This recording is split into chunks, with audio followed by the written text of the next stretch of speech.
নমস্কার। আজকে আমি দেখাবো পটল মরিচ। পটল মরিচ করতে লাগছে পটল আপনারা যেমন পরিমাণ খাবেন সেরকম পরিমাণ পটল নিতে হবে। পটলটাকে আমি ভালো করে এইভাবে কষলিয়ে কষলিয়ে ধুয়ে নিয়েছি। পটল মরিচ করতে গেলে সব সময় পটলটা আগে ভালো করে ধুয়ে নিতে হবে, যাতে পরে ধুতে না হয়। পটলটা আমি ধুয়ে নিয়েছি। এবার এটা ছোট্ট ছোট্ট করে টুকরো করে নেব। পটলগুলো আমি এইভাবে পাতলা পাতলা করে টুকরো করে নিয়েছি। নিয়ে নেব পরিমাণ মতন গোলমরিচ। আমি এই রকম নিয়েছি পরিমাণটা।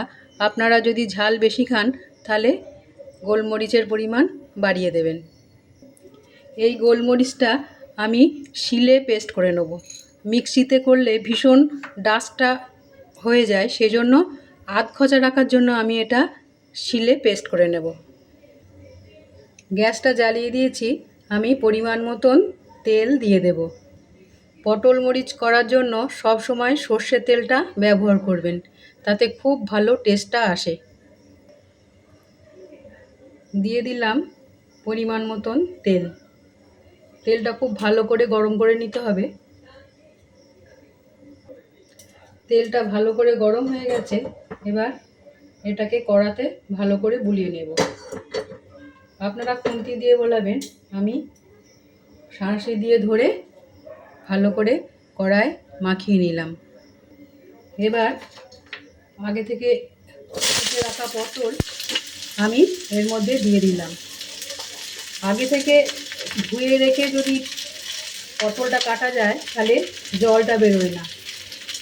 সেই জন্য আমি পটল গোলমরিচি বলুন, তরকারি বলুন করার জন্য আমি পটলটা ধুয়ে সবসময় কাটি।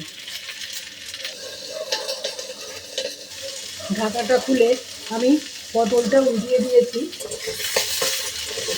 পটলটা খুব ভালো করে ভাজতে হবে। পটলটা উল্টে দিয়েছি, আড়া করে উল্টিয়ে দিলাম। এবার এর মধ্যে নুন দিয়ে দেব। যেহেতু ধোয়ার আগে আমি পটলটা কেটে নিয়েছি, সেই জন্য আমি নুনটা এখন দিয়ে দেবো।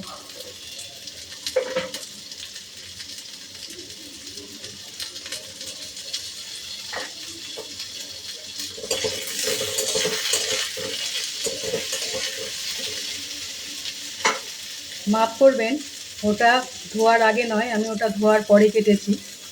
জলটা তো বেরোবে না, সেই জন্য আমি নুনটা দিয়ে দিলাম। নুন দিয়েই আমি হলুদ দিই, আমার মনে থাকে না, সেই জন্য।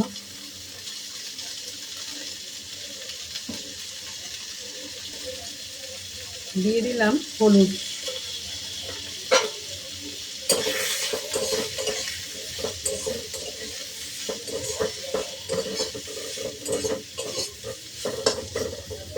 যতটা ভালো করে লাল লাল করে ভাজা হবে তত স্বাদটা ভালো আসবে।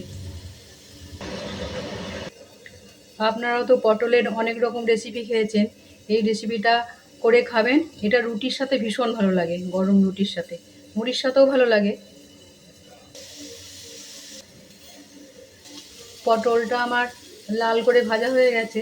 এবার গোলমরিচটা আমি শিলে এইভাবে পেস্ট করে নিয়েছি, এরকম আধ খচা হবে। দিয়ে দিলাম গোলমরিচ। আপনারা যদি ঝাল বেশি খান গোলমরিচের পরিমাণ একটু আরও বাড়িয়ে দেবেন। আর যদি গোলমরিচের পরিমাণ যদি না বাড়ান তাহলে লঙ্কা আপনি কুচিয়ে এতে দিতে পারেন। তবে গোলমরিচের ঝাল আর লঙ্কার ঝালে তো অনেক পার্থক্য আছে।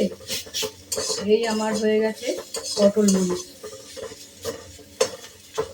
এটা গরম গরম রুটির সাথে দুর্দান্ত লাগে।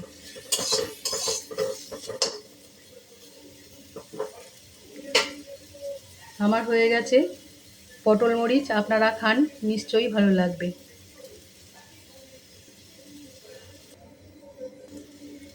দেখতে কি সুন্দর হয়েছে দেখেছেন? খেতেও ততটাই সুন্দর হয়েছে। আপনারা এইভাবে তৈরি করে খান। আজকে রাখি, আবার দেখা হবে।